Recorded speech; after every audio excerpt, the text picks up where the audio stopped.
Hello guys, Tuesday morning எந்திரிச்சோடனே hair wash பண்ணிவிட்டு வந்தாச்சு. அதுக்கப்புறம் வெளில வந்து பார்த்தா ஒரு காக்கா குருவியும் காணோம். 3 நாள் இங்கே வந்து பிரிட்ஜ் ஹாலிடே. பட் வந்து நேற்றெல்லாம் பார்ட்டி பண்ணிவிட்டு தூங்கிட்டாங்களான்னு தெரில. இன்றைக்கி செவ்வாய்க்கிழமை ஆஃபீஸ் போகணும். இப்போ என் ஹஸ்பண்ட்காக சாப்பாடு செய்யலாம் அப்படின்னு சொல்லிட்டு வந்துட்டேன். அப்புறம் இந்த குட்டி பையனுக்கும் வந்து ஏதாவது சாலிட்ஸ் கொடுக்கணும். அப்போ தான் கொஞ்சம் அவனுக்கு வயிறு ஃபில் ஆகும். பிகாஸ் அவனுக்கு இன்னும் அந்த ஜெட்லாக்லேருந்து வெளியே வரல. அவன் 5:30க்கெலாம் எந்திரிச்சிட்டான்.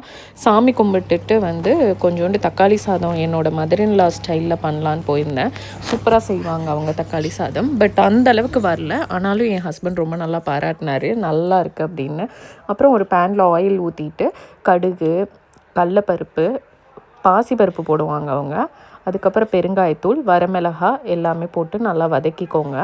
வதக்கின பிறகு கொஞ்சோண்டு சாப் பண்ணி வச்சுருக்க பூண்டு, சாப் பண்ணி வச்சுருக்க வெங்காயம், அதுக்கப்புறம் சாப் பண்ணி வச்சுருக்க தக்காளி. நான் கொஞ்சோண்டு வெங்காயம் கொஞ்சம் தக்காளி தான் இதில் போட்டேன்.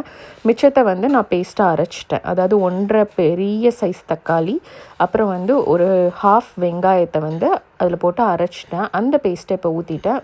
பட் என் மாமியார் ஸ்டைலில் அரைக்க மாட்டாங்க, அப்படியே போட்டு வதக்கிடுவாங்க. எனக்கு ஆனால் அந்த அந்த தோல்லாம் இருந்தால் பிடிக்காது, தக்காளி தோல். அண்ட் கொஞ்சோண்டு மஞ்சத்தூள், ஒரு பெரிய ஸ்பூனில் சாம்பார் தூள் போட்டு இதெல்லாம் நல்லா சுண்டி வரணும், அந்தளவுக்கு வதக்கிக்கோங்க. வதக்கிட்டு சாதத்தில் போட்டு பெரட்டி எடுத்தேன். சூப்பராக இருந்துச்சு அன்றைக்கி தக்காளி சாதம். நிறைய காம்ப்ளிமெண்ட் கிடைச்சிது. அண்டு மயோனுக்கு வந்து கொஞ்சோண்டு ஃபுட்டு ரெடி பண்ணி இன்றைக்கி சாப்பாடெல்லாம் செஞ்சு முடிச்சுட்டு எல்லாம் பண்ணிட்டு ஈவினிங் அந்த மலையில் வெளியே போனோம். ஏன்னா சில திங்ஸ்லாம் வாங்க வேண்டியது இருந்துச்சு. மறக்காமல் என்னோடய சேனலை ஃபாலோ பண்ணுங்கள். தேங்க்யூ.